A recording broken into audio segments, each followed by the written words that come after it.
Thanks for the invitation, and it's a huge honor for me to speak in front of you. I'm super sorry I will be speaking in English, but even my English is not really perfect. So I hope we will find. I will find a way to talk about my works.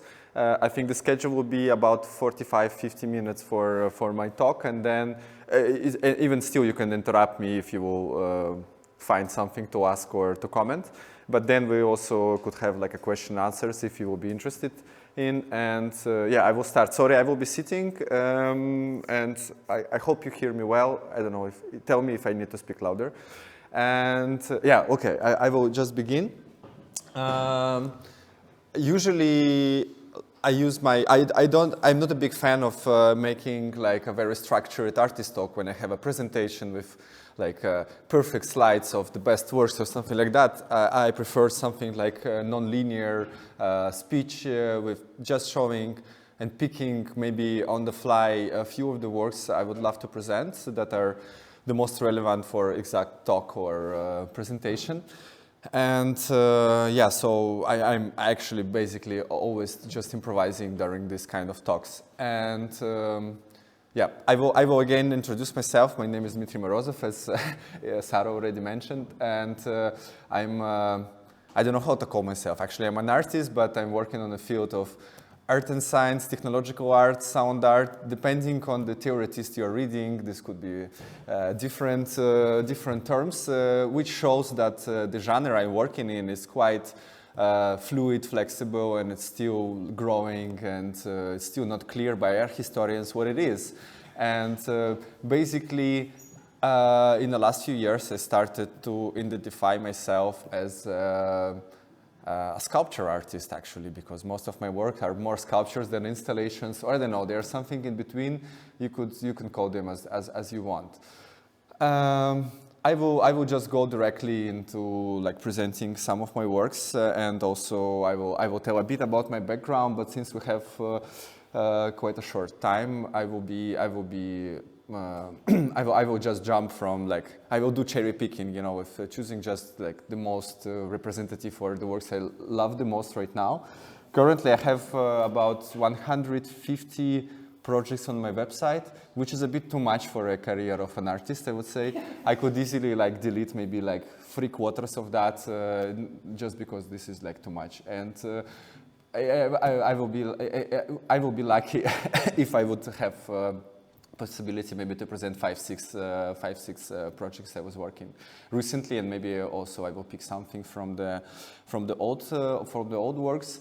But since I'm really not obsessed, but I was always working a lot on the archive and in documentation, which I find quite important in our digital era to present our works online and to have possibility to share them through the internet. So you could feel free to also check them if you will be interested. I will be briefly explaining the concept of every work, and then maybe show short parts of the videos, not to overload you with watching 3-5 minute documentations of each of them.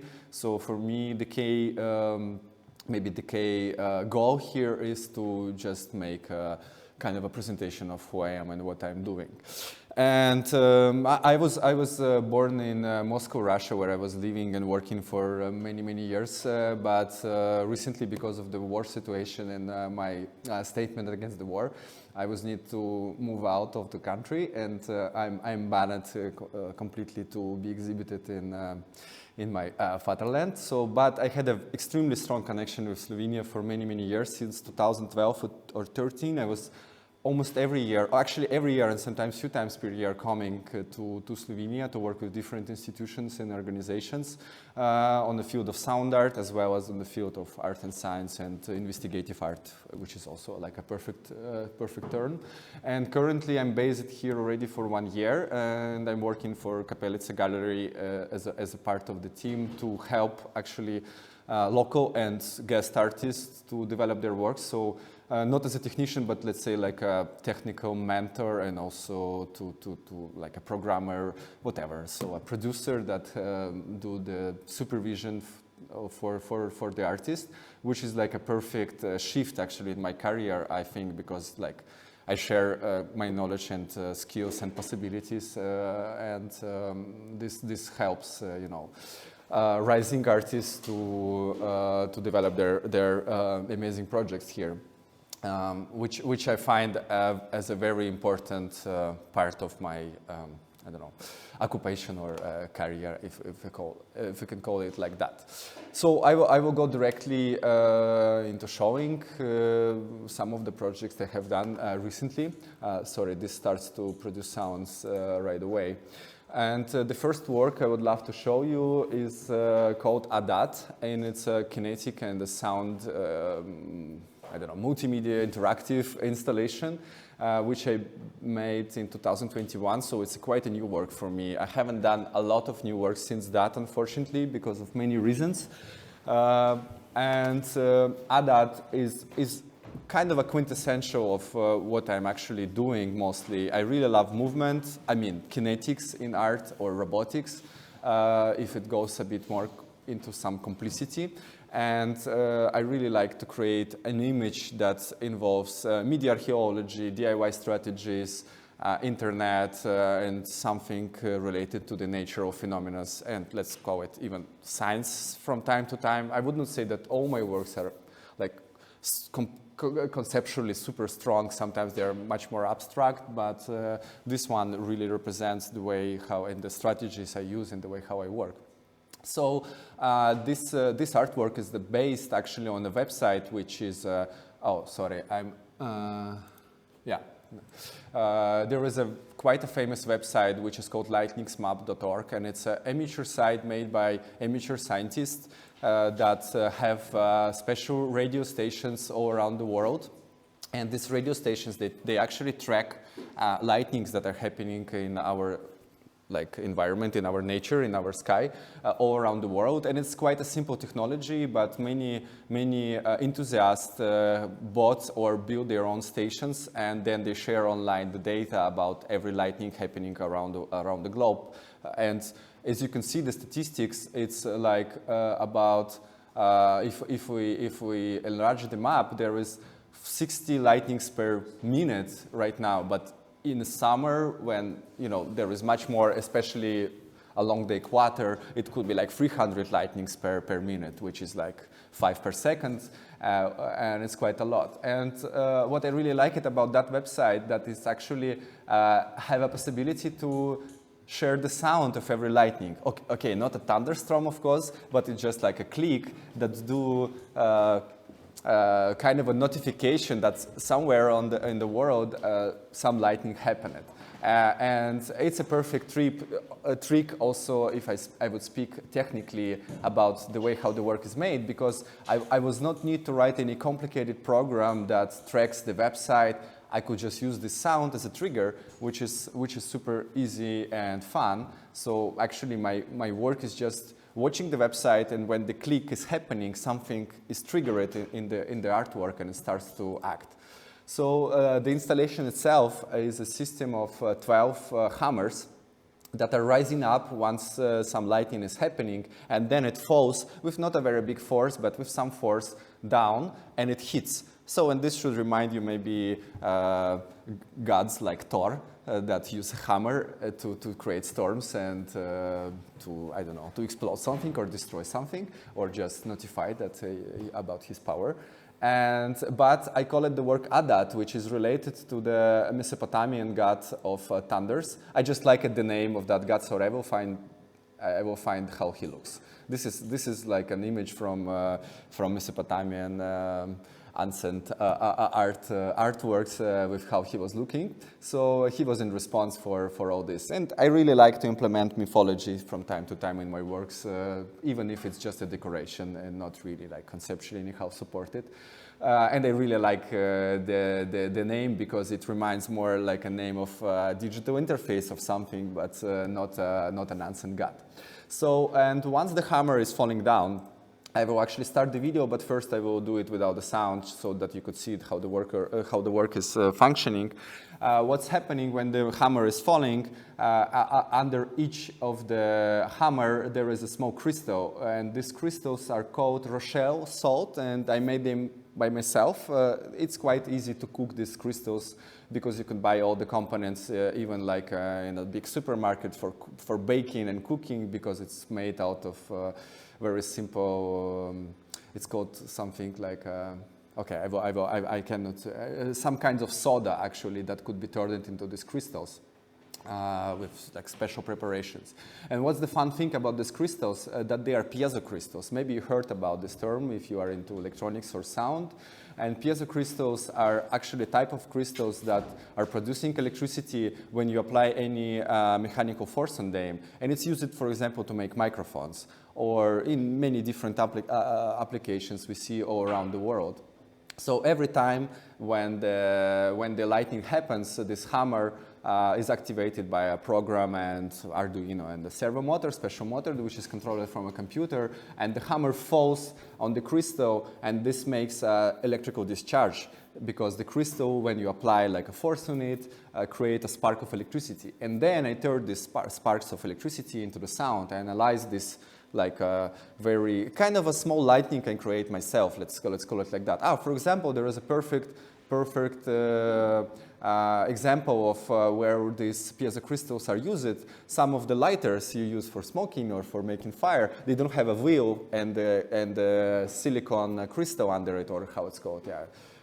But you just press and there is a small spark happening, and then the gas is flame it, I don't know, gets the fire. And this is actually a piezo crystal that creates a small electrical discharge, and you could see even this spark. So, and then I use this data of this electrical discharge as a sound and light flashes in the space. So yeah, that's a quite short video, so I started to be short because internet these days become a place where people watch video only for a couple of minutes. So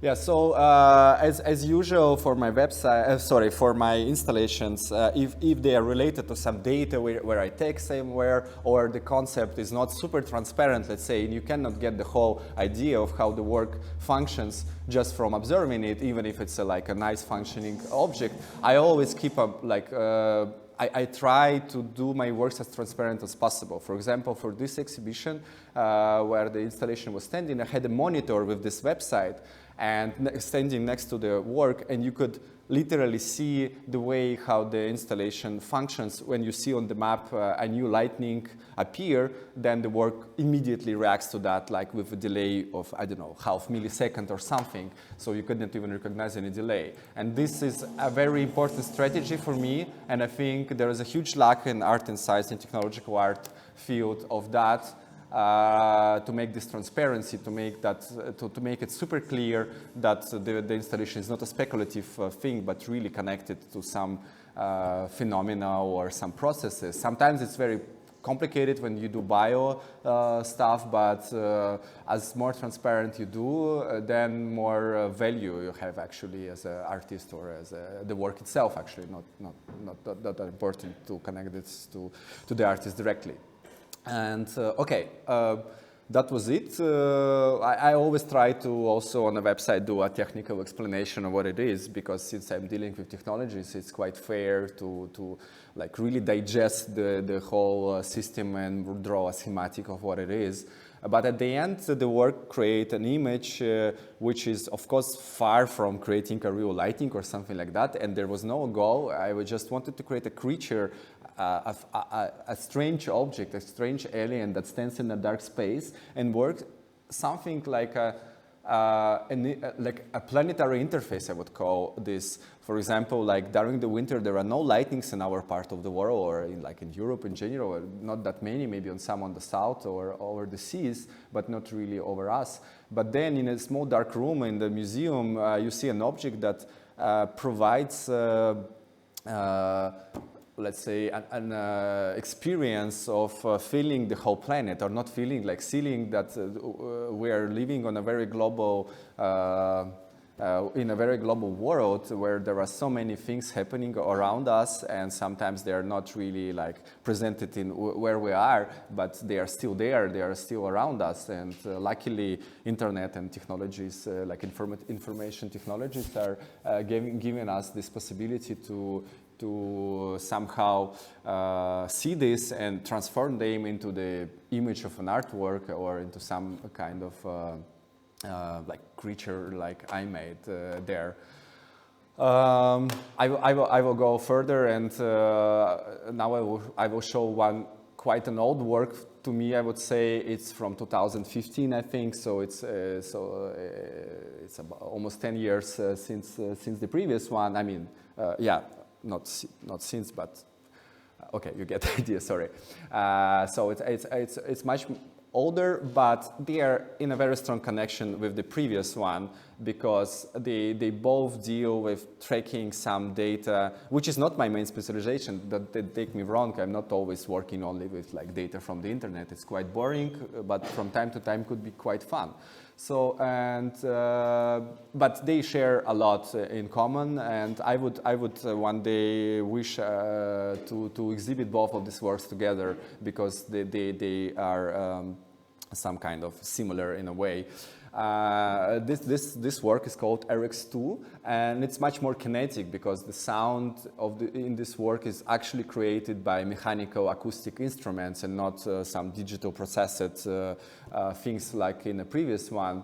And it shares also the way how it works. Again, it's a similar strategy with a very nice website from United States Geological Society, which is a government organization in US that provides information. So should I enlarge, or it's quite well seen? I could make it slightly bigger.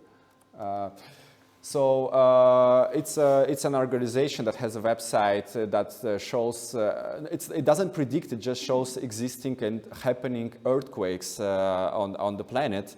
And again, the same as with the lightnings, there are constantly some.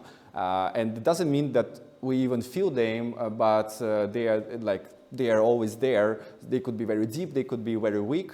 But the Earth is a living organism with so many processes happening constantly. And the website is quite good, because it shows the deepness, the coordinates, and the magnitude. So it shows actually the force of the earthquake. We can feel something what is above five points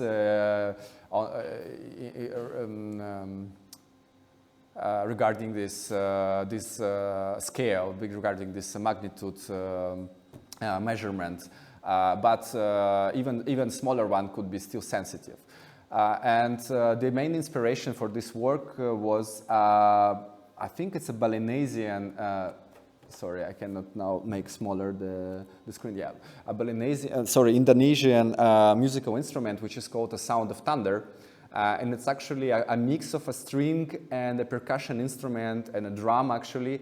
So they are quite common. I don't know even if they are actually really belong to some culture, or they were invented recently, like in 20th century, and become kind of like a folk instrument of that area. I'm not sure, but they are quite common in some esoteric or ethnical instrument shops, so you could find them easily there. And what is actually this instrument? It is a tube, which is like a drum, a resonator, with just a film at the end of it. So if you just take it, you could like play it like on a drum, but the fun thing is that it has a metal spring at the end. And metal spring, because of the forces and tension and the way how it acts, if you shake it, it passes all the vibrations from the spring to the membrane, and membrane starts to push the air through the other side of the tube, and the tube works as a resonator, and you get a very, very deep sound with a deep reverberation from it, and it really reminds of some natural, I don't know, thunder or some active shakes of earth, and it's quite natural because it's just a mechanical one, not synthesized one. So in this work, what also shares with the previous one, it has like multiple similar elements, like a multiplication of one element, which are working in a kind of a sequence together. And when somewhere the earthquake happens, the work starts to act. Sorry, I forgot to mention this work was made in a collaboration with Anastasia Lechina, another artist I'm working quite often with. And yeah, that was not fair to call it only my work since the beginning. So, and once the earthquake happens somewhere, the installation starts to shake. And the variety of movements and the way how it acts is quite big. I will make it louder. So it's sometimes just from like a very small shaking up to like a very, very crazy movements.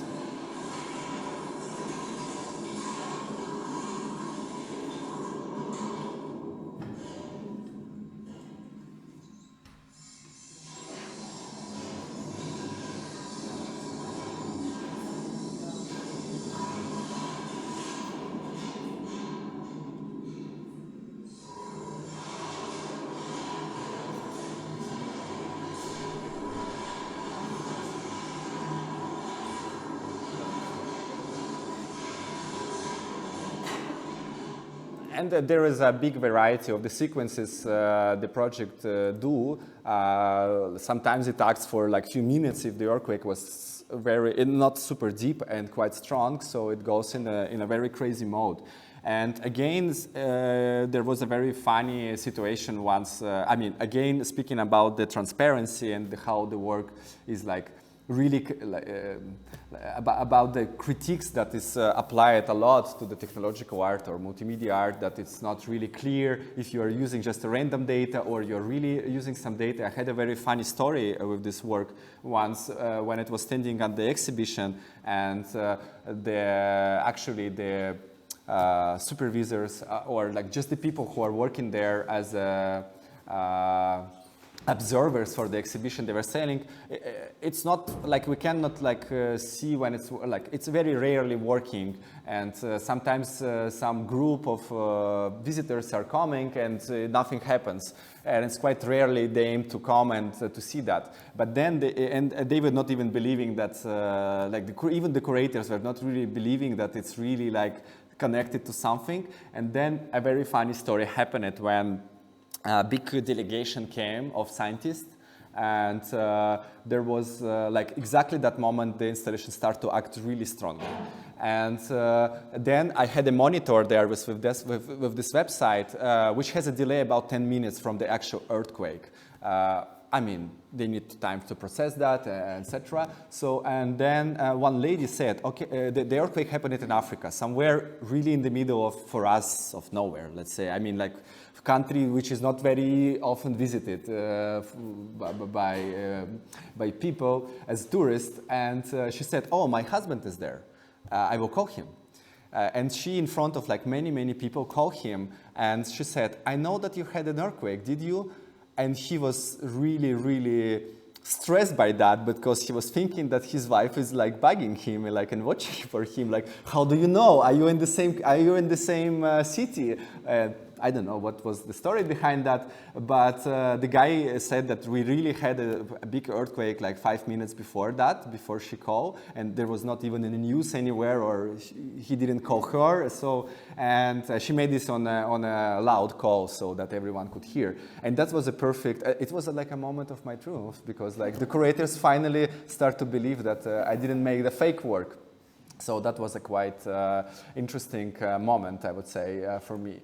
So I will, both of previous works were related to sound somehow. At the end, they were doing some sound situation. I would not call this music, but some, sound activities, let's call it like this. So, but it's not like the main media I have for many years, since my background is making synthesizers and playing noise performances, I shifted more to arts about like 15 years ago, but before that I was more into the sound, music and DIY musical instruments.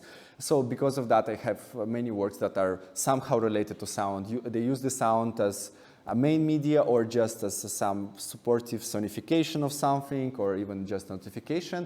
But this is an example of a quite small work which doesn't have a sound, which is not super common for me, but still I need to show some of this.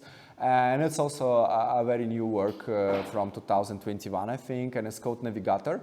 I'm not a very big fan of AI and all this huge hype happening around it. I mean, of course, I know what is the technology and how important it is for art, but too many artists started to work with that, and I was resisting that for many years, but then, okay, someday I said, there was just a good call, you know, with a good fee from the exhibition, but they insisted that it should have AI somehow implemented. I said, okay, money worth it.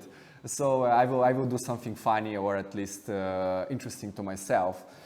So I created this project which is called Navigator, and it has a small crystal of bismuth. Bismuth is a very common metal, but it creates an amazing crystals if you warm it up, if you melt it and then immediately cold it.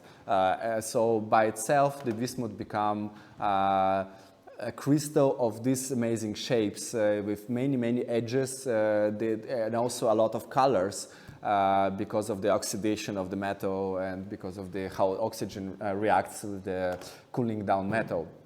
And I really liked the structure of these crystals. Same as with the ADAT, you saw I was using crystals there. I use them quite a lot because I'm a big fan of how nature could create very symmetrical and at the same time asymmetrical structures, and they are so different to other natural things like bio things, but even in biology we still see symmetry or patterns or complicity and self-organization, but crystals are completely unique in this, and I have a huge collection, and I was using a lot of minerals and metals and crystals in my artworks before. So, but this crystal was constantly reminding me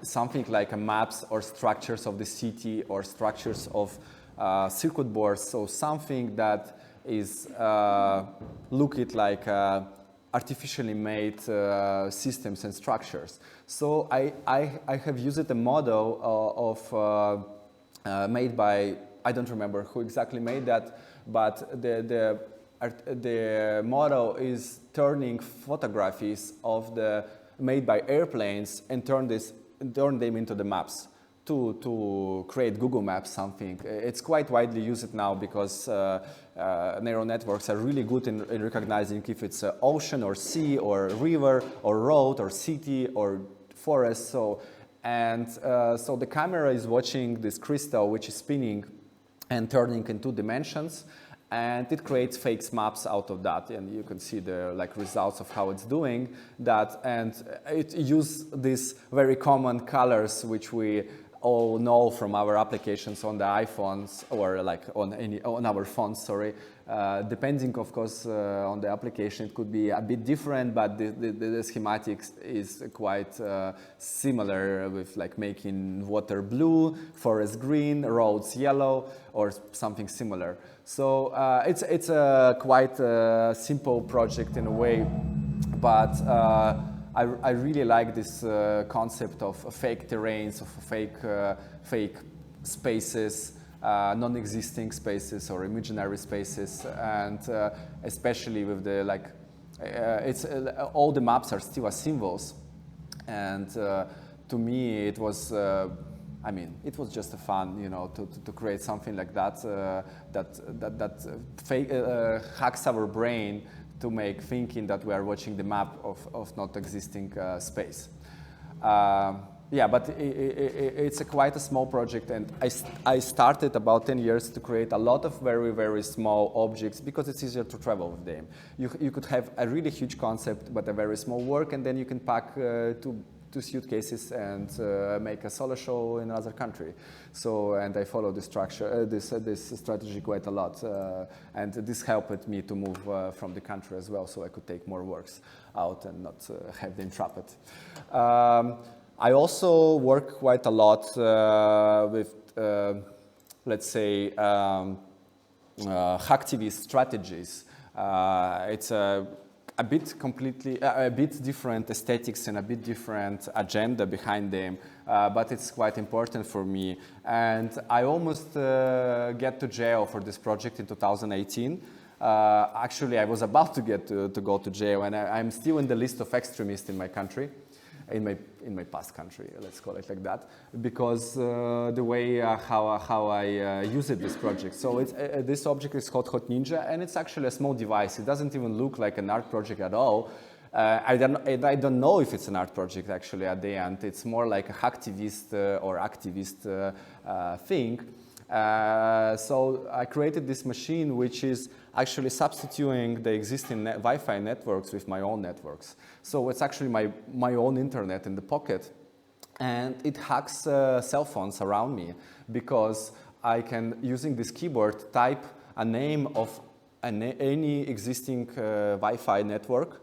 And for example, in Moscow, I don't know if we still have, but we had a network which was called MT-free, what means Moscow Transport Free. So it's in the buses, airports, subway. We have 200 stations. You know, every station, every train has this. So millions of people have phones which were at least once connected to that network. And when I type this name and I sit in the space where there is no original network of this, anyway, all their phones remember this name and they're connected to me. And then they get a captive page, the page to register, but instead of the registration, they got my statements. And even through the name of the network, so I could create many networks with this machine simultaneously.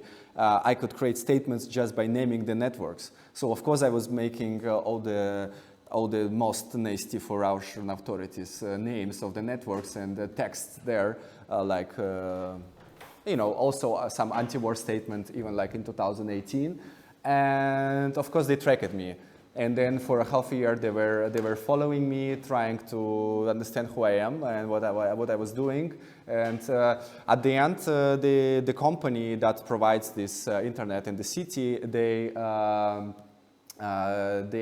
wrote a huge mail to the police and the FSB, to the state, like analog of FBI, that I hacked them because they lost about $10 million because of me, because they didn't got a huge tranche from a bank that was about to credit them, but then the bank saw the documentation of my project and they saw how easy it's to hack them and actually to make how it's called.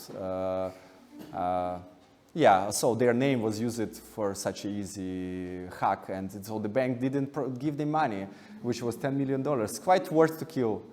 And, but they were quite soft at that time, so I was lucky. So I fucked a big corporation with that, sorry for a bad word, and it wasn't fun for me at that moment because they were... Sorry, what year was that? 2018. Uh-huh. Yeah, that was 2018, but yeah.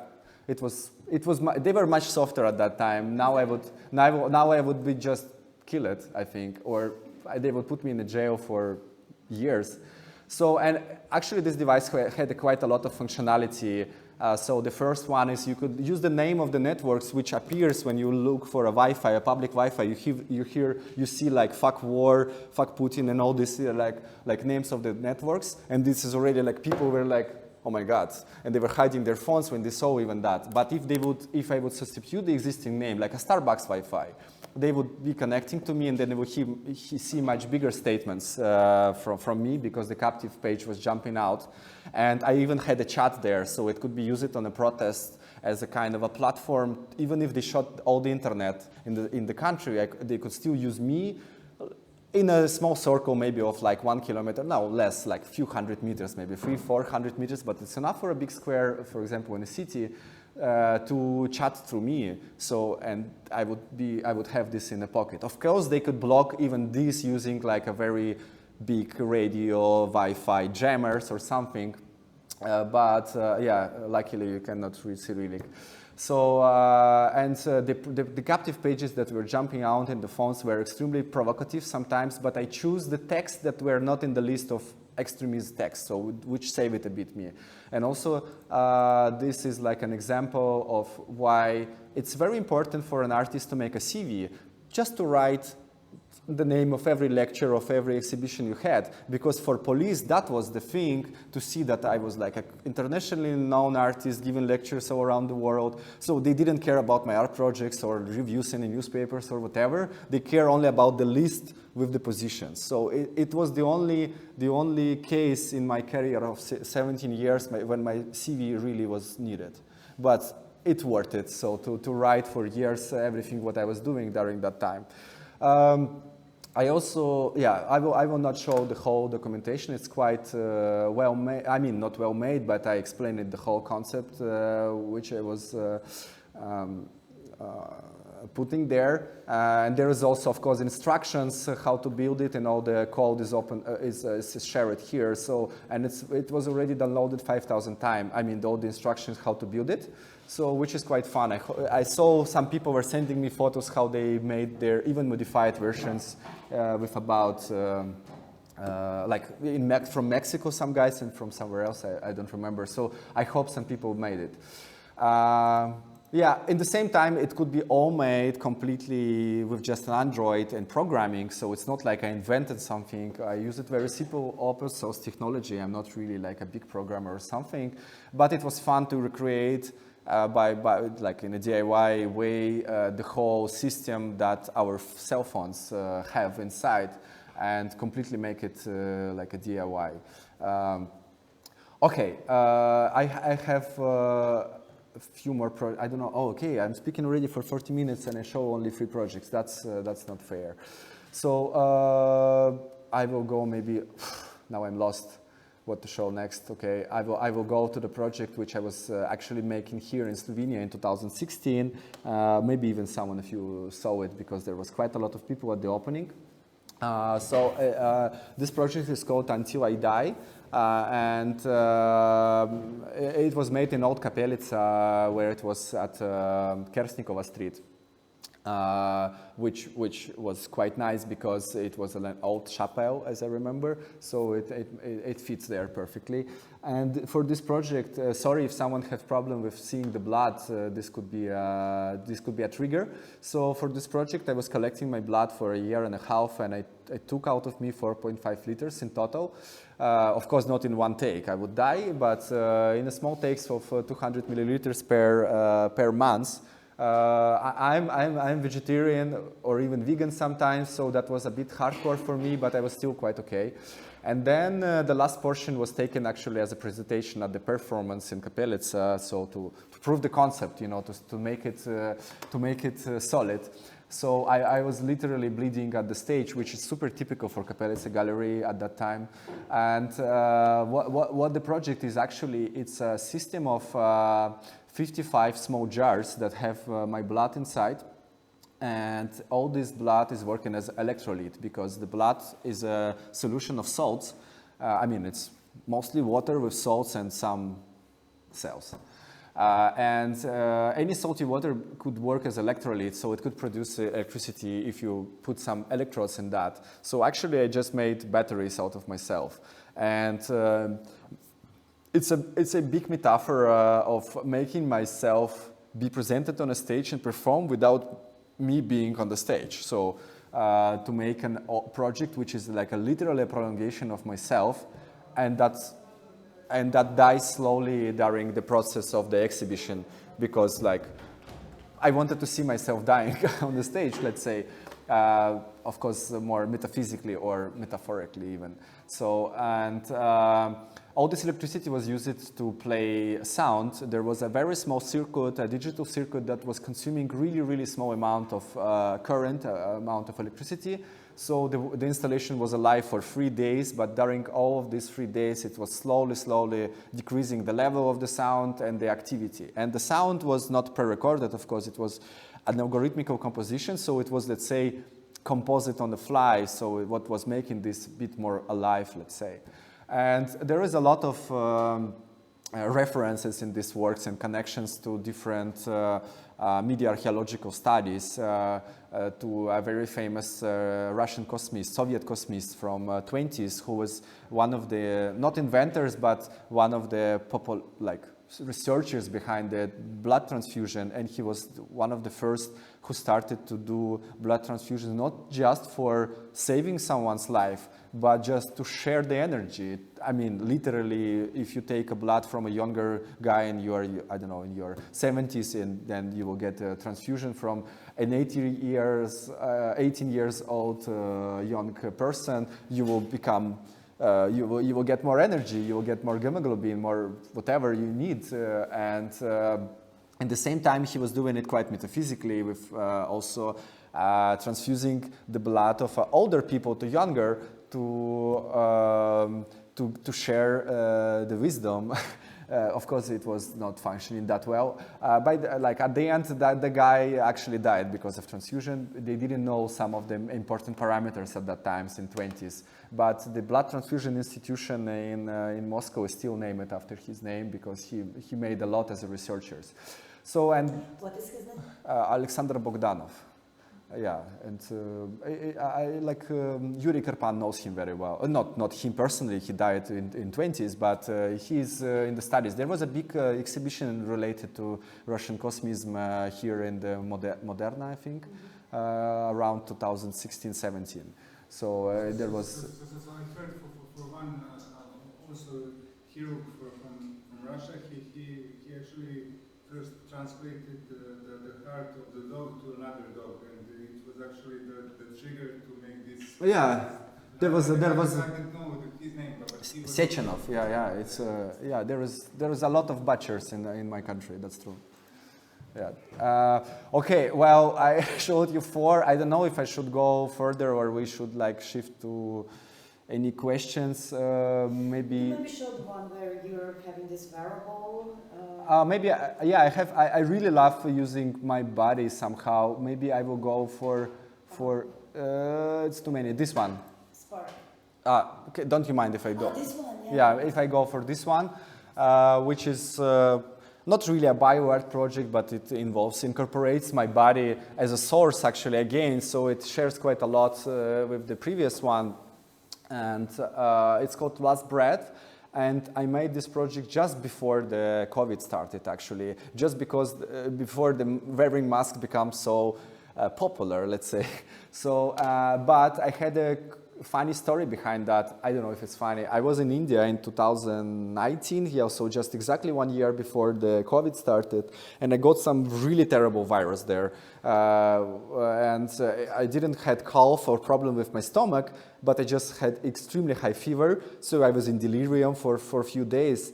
And they were super psychedelic, probably because the virus was neurotoxic somehow, or my body was reacting to that with poisoning my brain a bit. So I get a really colorful dreams and a lot of panics, I would say, which was not typical for me. I'm not really panicking from disease or from something that happens to my body.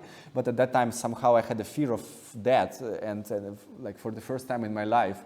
And then in this only 3 days actually of being in a very bad state, I was constantly thinking what is the most important thing for me if I die, or if I will become disabled, or if something happened to me. And then I realized it to make art, or to continue to be creative, or to continue till the end of my last seconds, have a possibility to produce something like music, or even music, which is the simplest probably. Yeah, in that way, you don't need to move a lot with your hands, maybe. So when I came back, I had this, let's call it trauma of a fear because of the possible death.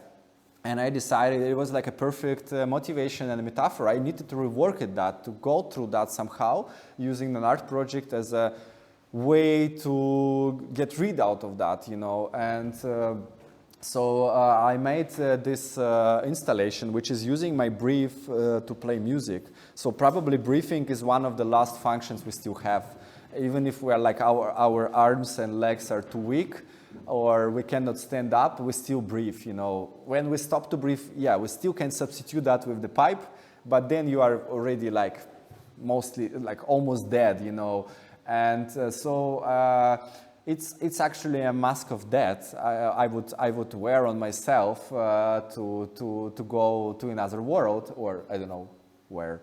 So they call it another world sometimes. So, and I really wanted to create something like a ceremony of passing away and making it in a fun way. So, and to work it, to activate this work and to make it sounding, you just need to breathe. And of course, it's not really like a real organ, because to have like a low notes, you need to have a pipe of the size of a head, which will be a bit too heavy for me. And then you need much stronger air float. But here it's a hybrid. It's a partially digital object, which the sounds of the organ are actually produced by a small computer in my pocket, but they go through the pipes, and they are controlled by the air I'm exhaling. So there is a CO2 sensor that tracks the amount of CO2 and oxygen in my breath, and also the amount of the air in general. So there is like a pressure sensor, and the more active I breathe, the more notes I produce. The composition is not controlled by myself, so actually I'm just a source of air at the end. So, and the more weaker I would become before dying, then more slower will be the music, or if this could be called music.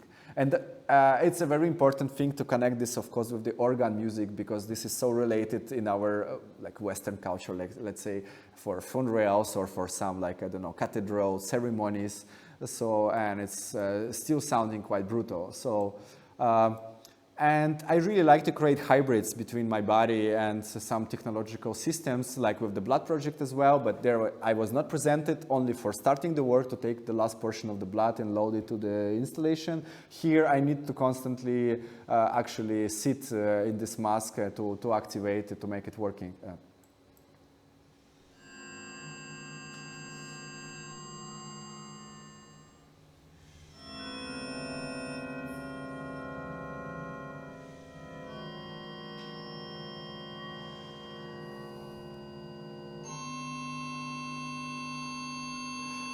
Yeah, well, I think you get how it was functioning. So the funny thing with this mask, I was performing with it many times actually at different exhibitions, and I can honestly say this could speed up my death, because because it's you start to, you know, make it sounding more often or more intensive. The more frequently you breathe, you get more changes in the notes. And then I was always trying to make it more fun for people, because I was thinking shy that I'm still sitting here so stupid with this mask. So I wanted to have the more sounds out of that. And then I get hypoxia, you know, all the time. And I don't know, it's called hypoxia, like when you have too much of CO2 in your brain. Hyperventilation, exactly, yeah. So which is actually the device for a panic attack, to get a panic attack. To get a panic, but I had so many of them in the past, so I kind of already started to enjoy them, so I get high. So, but I knew that I could like really like switch off. Yeah, so I love to experiment with myself. So I show you like 6 out of 150. Maybe like yeah, it's a good statistics. I'm quite happy with that. Yeah. Thanks for being here. And I don't know if you have any questions. I will be happy to answer. We still have some time. Yeah. But just if someone needs to run for another exercises or lessons, please don't hesitate. It's quite okay for me. I mean, I will be not. Yeah. Thanks.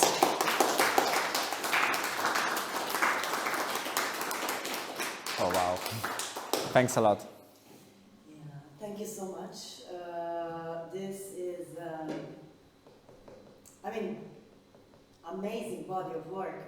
In 17 years, you've done all these projects, and also what is super interesting to me is actually how the way it seems like the way I see it is actually how much you squeeze out of the medium and of the materials that you use. It's a wonderful intercontextualization of all the mediums that you use, and it's also a great skill of how the complexities of all the mediums that you use actually at the end synergize in very, very simple message. And that is, I think, wonderful, and then that also informs me how very well you understand all the technology behind it. No, because it's, in this kind of projects, it can be lots of times, you know, complex mediums, complex technology, complex art, and then very complex concept at the end. I think I'm talking about myself. Yeah. But yes, because I don't get it that well. No, maybe because of that also. But probably, I mean, I get it in a different way, because usually the way I collaborate with, they have to go to the, that's to the other, to the other lecture. Yeah, the way I do my complex projects with complex mediums is that I don't have the technical knowledge in terms of, you know, to be able to program, you know, to do the programming, for example. So I take a lot of time to research what kind of medium would be the best one to communicate the content that I want. But then I always collaborate with the with people that are able to, for example, program that or compose together all the technology. Of course, one needs to understand what is possible or not, so it's not that I don't understand anything, but I think it is a different approach. Yes, it is exactly. You do all of this yourself, because you do, right? Yeah, I do. It's like he does everything himself. Yeah, I will explain. For me, that was a credo from since the beginning, to make only the projects I can make completely by myself. And now I become a guy who is working with artists with another strategy, like you were mentioning, where I am the guy who's helping to program or to produce or drill the holes, whatever. So, these are two different strategies, and none of them are better or worse, I would say, because when you outsource something, you could get maybe better quality, or you could get another view on your project and another contribution for someone who is more professional in some of the fields. So I'm not professional in anything, I would say, but I know a lot in different topics, and then I just combine them in one single project. And I never built any project longer than 10 days. So none of my installations took more than 10 days for me to build. Yeah, to build, but yeah, it took a lot of time to another 10 days maybe. Really? Yeah, I never worked like really. So in a good year, I was producing like 16 works per year, or like.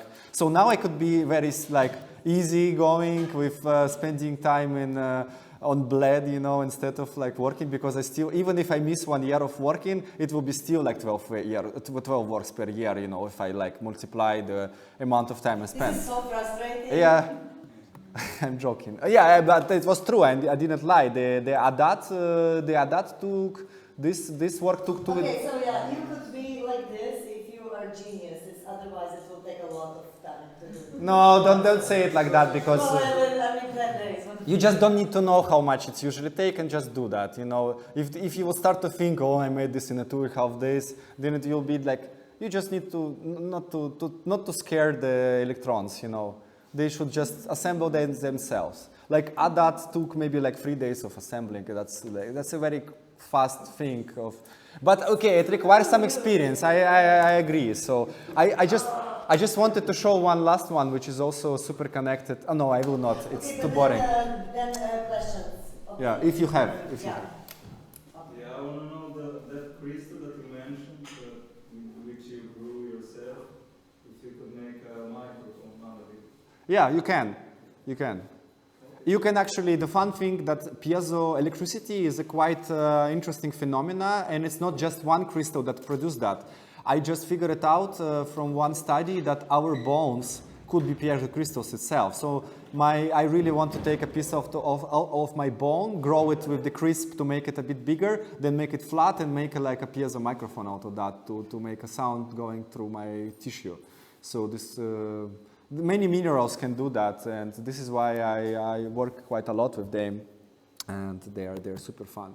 In the same time, I have a lot of very funny projects which are not that conceptually complicated or like related to like a complicity or I don't know, natural phenomena. For example, this one is just a tea machine, but it's completely automatic and it works with the Chinese tea, which is in the bowls, usually in the shape of the bowl, and you put this in a pot and it just opens as a flower, and then the tea itself is not really like the best one out of this, but they are quite beautiful. So this is just like an abstract machine which is automatically making this tea, boiling water, then putting this in this glass vessel, then the bowl falls out of the pipe, and then camera tracks how the flower opens and create a digital image and sound out of that, and then visitors just drink the tea with the robotic hand that distributes this in the cups.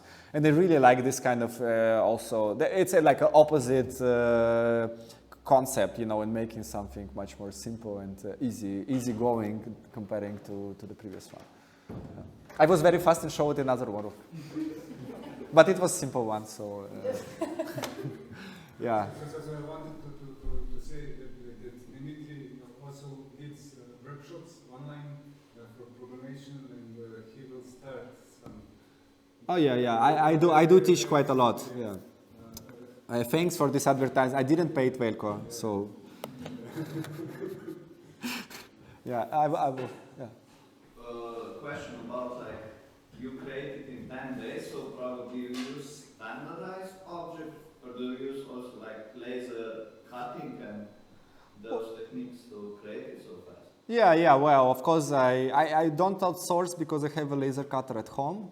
I mean, now I have it in Kapelica one, so I could be very fast and stuff. But equipment is my obsession. If you would see my studio, I mean, unfortunately, I'm not there anymore. Still, all my tools are still in my studio standing. But I made a park of all machines that are needed, like a lathe, milling machine, whatever. And I'm quite obsessed. I have like a collection of screwdrivers and all the same. So because this simplifies your life, and if you invest in proper tools, you get a faster result, you know. And also, when the COVID happened, I was super happy because finally I was at home for some days. I could like investigate what I have in the studio, because after every project you have leftovers or you buy extra parts, and then I realized that I could sit there for a year and every month still create a piece because I still had enough of like, I don't know, wires, Arduinos and everything. And actually, as I was telling when Maya went out, I'm really into creating a stupid, dumb, simple projects because abstract and not conceptually loaded with something, and because they are nice etudes. And you can learn, you could do parallel, learning how to build something and also creating an object which could be fun in the end. And for example, this is a COVID project completely. I didn't went out of home to pick any single part for this one. I had everything at the studio for this one, and I had some time. So I spent on this one actually longer than on a much bigger projects because I wanted to make everything super precise. I polish it every part. So sometimes I go more into this jewelry kind of obsession way of working. And it's called RBS20, which stands for ruler bass synth. So ruler, just a simple measurement tool, but I was super happy when I was a kid in the school to put it on the desk and make sounds with that to annoy the teachers, and they were really hating me because I was really virtuoso in playing on that. But I don't agree that they are simple, because already, for example, this one, you know, it's aesthetically totally makes sense, you know? Yeah, but I mean, there is no like a huge story behind that. I have projects with like 20 pages of text, but this one has just, it's a ruler that become a synthesizer, so that's... Yeah, but the way you could build this totally different ways, right? And the way you built it... Yeah, it's just like automatically playing a ruler. Yeah, but it's not simple. Well, technically yes, but conceptually that's just a musical instrument. And it's quite fast, you know, in responding, so. And I could make my own scales of the musical scales for that. I can program every key. This probably have a reference to Tatlin monument. Huh? Did you make it like purposely like Tatlin monument like this? You know, phallic symbols, they are more accepted sometimes than if I would do it horizontally. But that was a problem. Okay, it was a joke. Yes, unfortunately, they are. Yeah, I know this, and I'm not using that, but I really want, it was making sense, but technically it was a mistake, because if I had a horizontal line, I could use just one actuator to move it back and forward. Because I made it vertically, it's heavier to go up than to go down, and so this is why I put two motors in parallel, which are just motors from the mixing console, you know, for the fader. And this made it moving quite fast, so it wasn't a mistake at the end. But aesthetically, I wanted to have like a typical typewriter or computer laptop also has this, you know. But this is not an aesthetically, simple object. You know, aesthetically, it's actually working very well. Either you decided that on purpose or not, you know, all the... You're too kind to me. Proportions. Proportions, Yeah. yeah. No, I'm not being kind. I'm really telling you that it's not so simple and that you should... I feel shy when you talk like this, but I have Let's have a game. No, you're good. No, I'm not good. Oh, yeah. Questions well... or comments? I really like that all of your work sort of function as living organisms. Mm-hmm. And about the work with the blood, I wanted to ask how did it feel to have a body outside your body? You didn't shoot video about that. I didn't show. He forgot to show the video from that. Yeah. But what was the question? How did it feel to have a body outside of your body?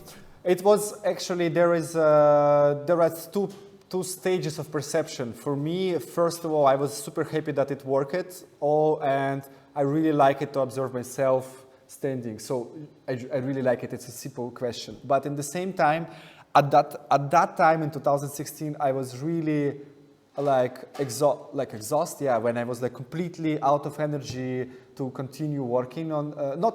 I'm never actually reaching that point completely. Sorry for these images, but I was not really but I really wanted to read out some, shake from me some pressure and overload I had. So I wanted, it's like a totem, or how this voodoo puppet, you make, and it's a symbol of some other person, or even if yourself, and you kind of transfer everything what you had to that. So I took a lot of myself into the work, and then the work died while it was playing music and being an actor itself on the stage instead of me. And this was like a very also a Buddhist kind of thing to me, because you know they have a tradition to create mandalas with the colorful sands, and it takes them weeks to create these amazing images. And here it took like a year and a half to collect all this blood, which was quite, I mean, not hardcore, but quite hard in general. And then just in 3 days, I threw this all in the toilet. You know, all the blood was thrown away, and I was so happy with making this. So all the time I spent went so fast into the piece, and I got a lot of energy from that, actually. Physically, yes, I spent more, but emotionally, that was a very important thing to make. So it took you a year and a half to collect. How did you store it? Well, I had the support for this one. I had the support of a biochemist, a medical worker, and she also prepared the blood a bit. To be honest, it wasn't like extremely clean blood, because this would die. Exactly. It would die. She separated to keep actually all the minerals and the gamma globin to keep it red, but she took some part of plasma out of that, because then it would become separated in layers and actually would die. And she had a little bit of some medicaments into that to prevent bacteria and mushrooms to grow and to keep it. So it cannot be transfused bad. It's technically a bit dead blood, and she was freezing it, but not in the coldness, like not above, not beyond 0. Even it was 0 all the time. So it didn't get ice, to destroy the hemoglobin to keep the red color. So, because otherwise it will become brownish kind of, so it stayed red. Just the filming sometimes show it a bit pink, so the color correction for the video was a bit wrong, but I keep it as it is, so I made the best. And that's a really an amazing moment for me, because the artist who is actually, it's an artist and a medical worker at the same time, Ivo Tabar. Do I pronounce it right? So he was like a hero of Slovenian art, I would say, like an amazing artist, and he was assisting me for this project, but only for this final presentation with putting the needle inside of me, and we had some troubles with that, so I was full of these pipes stuck in from my hands for the opening. That was quite fun.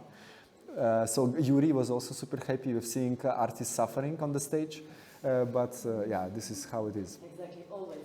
Always, yeah. So it's like, yeah. Sorry, if I hope I answer it. So it was a very ritual, I would say, a very ritual thing to do, actually, which is important in the art, I think. Sorry for the images if it's hardcore for you, so, yeah.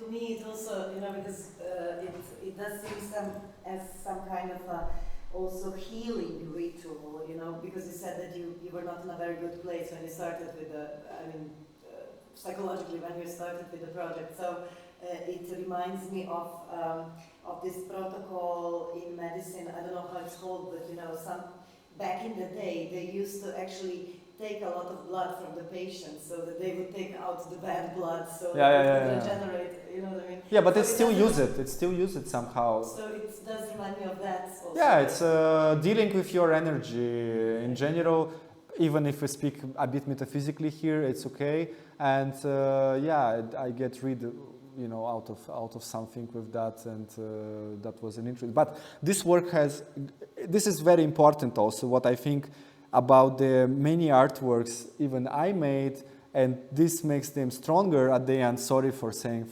this for myself, when the work and time get another context or complicated context. For example, when I made this Hot Ninja, it was more like a fun hacktivist thing, but I made anti-war statements there, and then now they become like a bigger thing, and they shows that I was like against this bullshit already like years before. Or for example, when I was showing this blood work in different countries, they had a very different reaction.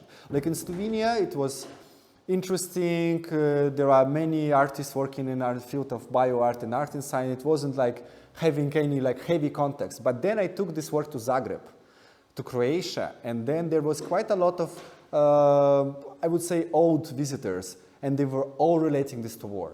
It was in 2017 or 2018. So for them, this trauma was bigger, and any vision of blood was stronger, and it was only one context they saw there. Then when I was showing it somewhere in Europe, like in Austria for Ars Electronica, there were some right-wing Catholic people that were really like against that, because this was some other context for them. I never show it at home in Russia, I would say. It never even visited.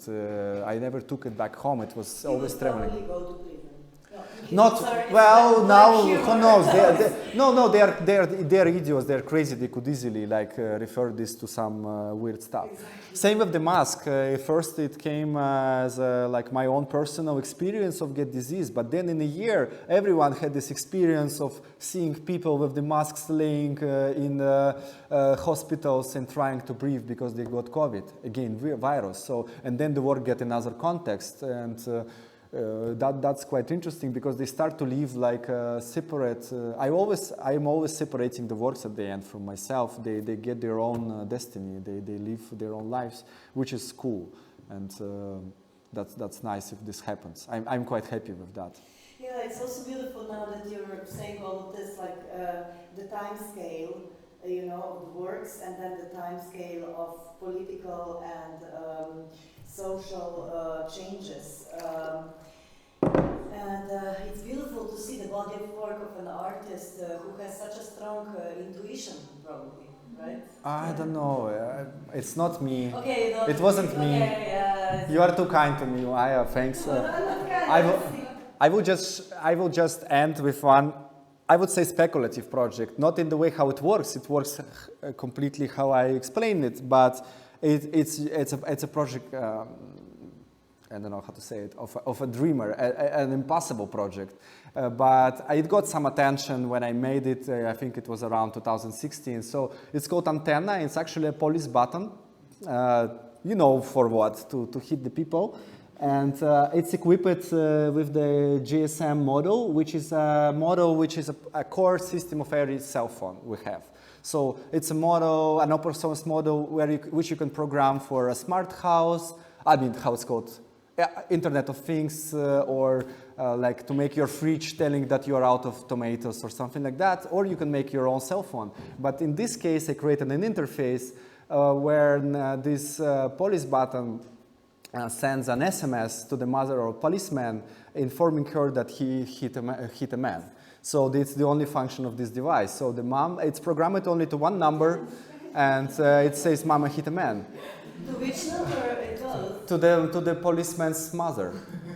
Yes, but yeah, it's impossible. I know. Okay. But that's the concept, that she knows who he is and what he's doing, because maternity is the last bastion of our I don't know, humanity. So the quality is too bad. If the mother can't stop him, no one can stop him.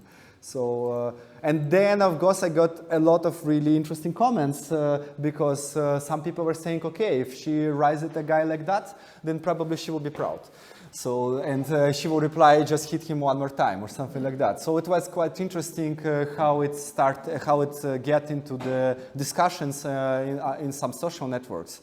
And I was really scared because one public, very well distributed newspaper, it's called Metro, so distributed for free in the subway with 1 million printed newspapers per day. And they posted this project there. I was really quite afraid, you know, that I will get some problems, but even the policemen, I think, were quite ironical to that. Because this is an impossible dreamer's project that policemen would ever have something like that. You know. Yeah, but conceptually, again, yes, I it can is. contextualize it. Actually, the way I read it is that it's a statement about how the abuse of power and control and violence in general is totally infantile thing. Yes. It is. Yeah, it's about that. It is. Well, to me, it's really like referring to the mothers of the. Yeah, because it's infantile. You know, like you hit somebody and then, "Mom, I hit somebody." It's very. Or she's informed. Is an infantile. Or it's quite common that, like, we know that maniacs or brutal people, they come back home and they're like the nicest people in the world, and they're dealing like nothing happened, and they really love their kids. We saw the photos of Adolf Hitler smiling to kids and you know, taking the. Putin also. Yeah, but he's kissing the kids. He's a bit more crazy. Yeah, he's kissing the kids. Yeah, but then Biden also. Yeah. Yeah, Well, they are all very fond of kids, but not real fathers or yes, fathers of the nation. Exactly. But at the end, they're like, and this is like a controversial human nature. So it's in all of us somehow, you know. And art is a perfect way to discuss this, observe this, expose this, and to think about that, even if it's like completely speculative and not really solving anything. But it's not a speculative design; it's an art image, you know, which could be strong, possibly, or not. I'm not pretending. Okay, thanks a lot. Sorry for talking that much. Yeah. Oh wow, thanks.